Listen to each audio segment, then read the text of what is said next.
ଆଜିର ଭିଡ଼ିଓରେ ମୁଁ ଆପଣମାନଙ୍କ ସହିତ କୋଲକାତାର ଫେମସ୍ ନାନପୁରୀ ରେସିପି ସେୟାର କରିବାକୁ ଯାଉଛି। ତ ତା ପାଇଁ କ'ଣ କରିବେ ନା, ପ୍ରଥମେ ଗୋଟେ ବାଉଲରେ ନେଇଯିବେ ମଇଦା ତାପରେ ଟିକେ ନେଇଯିବେ ଦହି ଆଉ ଚିନି, ତାକୁ ମିକ୍ସ କରିବେ ଭଲ ଭାବରେ। ତାପରେ ଟିକେ ରିଫାଇନ୍ ତେଲ ଦେଇକି ଦେନ୍ ତାକୁ ଟିକେ କଳା ଜିରା ପକାଇ ଭଲସେ ଚକଡ଼ି ଦେବେ। ଦେନ୍ ଅଧଘଣ୍ଟା ପାଇଁ ତାକୁ କଭର୍ କରି ରଖିଦେବେ।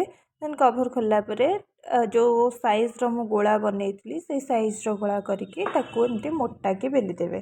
ମୁଁ ଯେତିକି ମୋଟା କରିଛି, ଯେତିକି ବଡ଼ କରିଛି ସେଇ ଟାଇପ୍ର ବେଲିଦେବେ।